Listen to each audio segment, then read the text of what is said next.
सुन्नुहोस् न, एउटा भनाइ छ नि, एउटा सफल पुरुषको पछाडि एक महिलाको हात हुन्छ। एकदमै सही। अनि एउटा सफल महिलाको लागि एउटा पुरुषको मात्रै हातले पुग्दैन, सिङ्गो परिवारको हात हुन जरुरी छ है। समाजमा आज जति पनि घटनाहरू भएको हुन्छ, महिलाको दुःखमा महिला एक्लै नै उभिनुपर्छ। केही समय पहिलाको कुरा हो, एकजना मेरो क्लाइन्टले मसँग सेयर गर्नुभएको घटना हजुरसँग सुनाउँछु है। सानै उमेरमा बिहे गर्नुभएछ अनि बिहे गरिसकेपछि उहाँको श्रीमान विदेशमा जानुभयो। विदेशमा श्रीमान, स्वदेशमा अर्थात् घरमा श्रीमती, दुईजनाले सुख दुःख गरेर जीवन चल्दै थियो। श्रीमानले विदेशमा कमाउनु भयो अनि श्रीमतीले स्वदेशमा बसेर त्यसलाई बचाउनु भयो। मन लागेको पेटभरि पनि खाइनँ म्याम भनेर मलाई काउन्सिलिङको क्रममा सुनाउनुहुन्थ्यो कि उहाँले। मेरो श्रीमानले कति दुःख गरेर कमाउनु भएको छ, हामीलाई यहाँ जमाउनु छ होइन, कमाएकोलाई यसलाई चाहिँ जमाउनु छ, बचाउनु छ, फ्युचरको लागि कति कुराहरू गर्नु छ। त्यही भएको भएर मैले श्रीमानले कमाएको कुराहरू यति घर खर्च है तिमीलाई भनेर छुट्याएको कुराहरूलाई पनि मैले पुरै मलाई जति घर खर्च भनेर पठाइन्थ्यो त्यति पनि पुरै घर खर्च गरिनँ भन्नुभयो। अर्थात् त्यति लगावका साथ उहाँले श्रीमानले कमाएको सम्पत्तिलाई जोगाउनु भयो र जोगाइसकेपछि उहाँहरूको केही धन सङ्कलन भइसकेपछि श्रीमान श्रीमती मिलेर उहाँहरूले एउटा सुन्दर घर बनाउनु भएछ। सपनाको घर बनाउनु भयो र त्यो सपनाको घरमा खुसी खुसी उहाँहरू बस्दै हुनुहुन्थ्यो। उहाँहरू दम्पतिबाट एक छोराको जन्म पनि भयो। समयक्रम चलिराखेकै थियो। स्वदेशमा कुनै रोजगारी छैन होइन। त्यस भएपछि श्रीमान विदेशमा नै र श्रीमती स्वदेशमा नै घरको शृङ्गार गर्ने, घरको स्याहार सुसार गर्ने, सन्तान हुर्काउने यो काममा श्रीमती यता बिजी हुनुभयो र सम्बन्ध अगाडि बढिरहेको बेलामा बिस्तारै उहाँहरूको सम्बन्धमा खटपट हुन थाल्यो। खटपटको लेभल यति माथिसम्म पुग्यो कि त्यो खटपटको लेभलले आत्मसम्मानमा नै ठेस पुगेपछि अब फाइनल्ली उहाँहरू एक भएर बस्न नसक्ने जस्ता कुराहरू आए र उहाँको दुर्व्यवहार, उहाँको वचन होइन, ती सबै कुराहरूबाट अब उहाँ त्यो परिवारमा अर्थात् उहाँसँग सम्बन्धमा बस्न नसक्ने अवस्था भइसकेपछि उहाँले त्यो घर छोडेर हिँड्न एकदमै बाध्य हुनुभयो।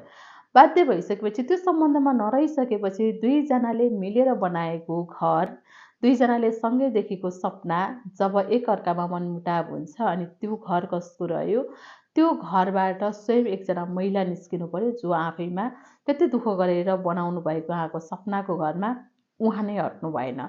उहाँ आफू निस्किनु भयो, त्यो घर श्रीमानको भयो। मैले आज जति पनि नेपालको केसमा हेर्छु होइन, मैले यस्तो महिला कोही पनि भेटेको छैन अर्थात् यस्तो परिवार कसैलाई पनि भेटेको छैन जसको श्रीमान श्रीमतीको सम्बन्ध विच्छेद पछाडि श्रीमान निस्केर गएको होस् के।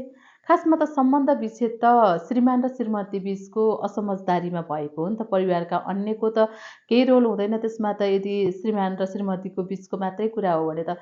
तर पनि जब छोरा बुहारीको अर्थात् परिवारको सदस्यको डिभोर्स हुन्छ अर्थात् उहाँहरूको सम्बन्धमा दरार आउँछ अनि पुरा परिवारले त्यो महिलालाई एकलाउनपट्टि लागेको हुन्छ कि उसको मानसिक अवस्थाको, उसको शारीरिक अवस्थाको, उसको आर्थिक अवस्था के छ, ऊ कसरी बाँच्छ भनेर सोचेकै हुन्न। जस्तो एउटा असमझदारीमा सिधै निकाल्ने होइन, धकेल्ने, एउटा पीडामा धकेल्ने प्रयासका लागि सबै परिवारहरू लागेको हुन्छ र उहाँको जीवनमा पनि त्यही भयो।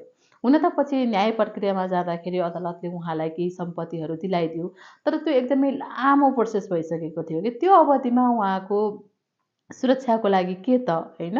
त्यस्तो अवस्थामा सायद कसैले पनि नसोच्दो रहेछ। अनि मैले यसो विचार गर्छु, जति पनि महिला दिदीबहिनीहरू हुनुहुन्छ होइन, एकदमै के अब आफूलाई सबै समर्पण गरेर घर परिवार सन्तान त्यो खुसीको लागि लाग्नु भएको छ अनि भोलि भइपरि आउँदाखेरि कसैको पनि सम्बन्धमा दरार नआओस् म कामना गर्छु। तर मेरो कामनाले मात्रै भन्दा पनि कतिपय सम्बन्धहरू नचाहेरै पनि टुट्छन् फुट्छन् र अब सँगै हुँदाखेरि भन्दा नहुँदा नै जीवन बाँच्छ जस्तो अवस्था आयो भने त्यस्तो अवस्थामा छुटिनु नै उपयुक्त विकल्प मानिन्छ।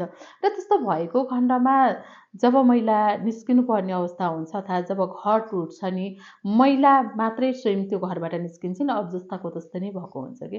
त्यसैले आज स्पेसल्ली म यो म्यासेज मार्फत के भन्छु भने जब हाम्रो सम्बन्ध सुमधुरै भइरहन्छ, सुमधुरै भएको बेलामा खालि परिवारबाट एउटा महिलाले आफ्नो सबै कुराहरू जब जागिर करियर सबैलाई दाउमा लगाएर होइन परिवारको लागि बाँचिराख्दाखेरि भोलिको तयारी पनि कतै न कतै सोच्नु पर्दो रहेछ क्या।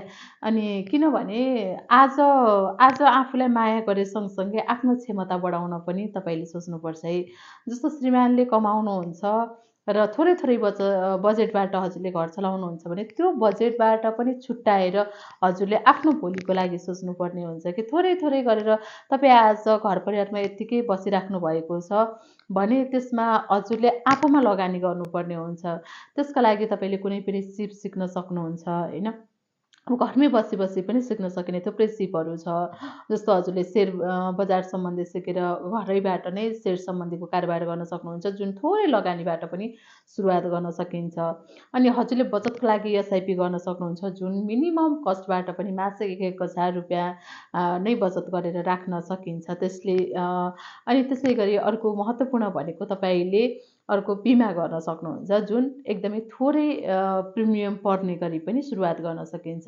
भोलि हजुर आफू सक्षम हुनुभयो, सबल हुनुभयो भने त्यसलाई हजुरले बिमालाई बढाउँदै लैजान सक्नुहुन्छ, विभिन्न पोलिसीहरू लिन सक्नुहुन्छ। तर जति छ एउटा सुरुवात गर्नुभयो भने तपाईँ एक्लो परेको अवस्थामा अथवा तपाईँलाई गाह्रो भएको अवस्थामा ती साधनहरू जो आफ्नो परिवारहरू होइन जसले सबैले साथ छोडेको अवस्थामा पनि तपाईँको क्षमताले तपाईँलाई सँगसँगै गएको हुन्छ कि तपाईँ चाहे घरै छोडेर जानुहोस्, चाहे तपाईँ जब जागिरी अफिसै छोडेर जानुहोस्, जहाँसुकै जानुहोस् तर तपाईँसँग भएका आफन्तहरू तपाईँको नरहन सक्छन्। तर तपाईँसँग भएको क्षमता, तपाईँसँग भएको सिप तपाईँ जहाँ जाँदा पनि सँगै नै गएको हुन्छ। त्यसैले सिप भएको व्यक्ति कहिले पनि एक्लो हुँदैन होइन। तपाईँसँग यदि क्षमता छ भने तपाईँ एक्लै हुनु पर्दैन, तपाईँले दुःख पाउनु पर्दैन। त्यसैले आज घरमा बसिरहँदा केही न केही सिप सिक्नुहोस्, केही न केही क्षमता बढाउनुहोस् आफूमा होइन। केही न केहीमा लगानी गर्नुहोस्, केमा रुचि छ अहिले समय छ हजुरमा, हजुरलाई अब किचनमै भान्सामै बसेर केही कुराहरू बनाउन आउँछ भने बनाउन सिक्नुहोस् होइन। केही कुराहरू अब डिजिटल दुनियाँ छ, हजुरलाई बोलेर नै केही चिज बनाउन आउँछ अर्थात् केही कन्टेन्ट क्रिएट गर्न आउँछ भने कन्टेन्ट क्रिएट गर्नुहोस् होइन। केही न केही गर्नुहोस् क्या, तर यत्तिकै चाहिँ नबस्नुहोस् है। किनभने जब तपाईँ एक्लो हुँदाखेरि झन् निराश फिल गर्नुहुन्छ। तर तपाईँसँग सिप छ, तपाईँसँग क्षमता छ भने परिस्थितिले तपाईँलाई एक्लो पारे तापनि तपाईँको मनस्थितिले फेरि तपाईँलाई उठाइहाल्छ। किनकि तपाईँ आत्मविश्वासी हुनुहुन्छ, तपाईँ साहसी हुनुहुन्छ र तपाईँले जीवनलाई सरल तरिकाले अगाडि बढाउन सक्नुहुन्छ। तपाईँले आफ्नो र आफ्नो मनको सधैँ सुरक्षा गर्नु।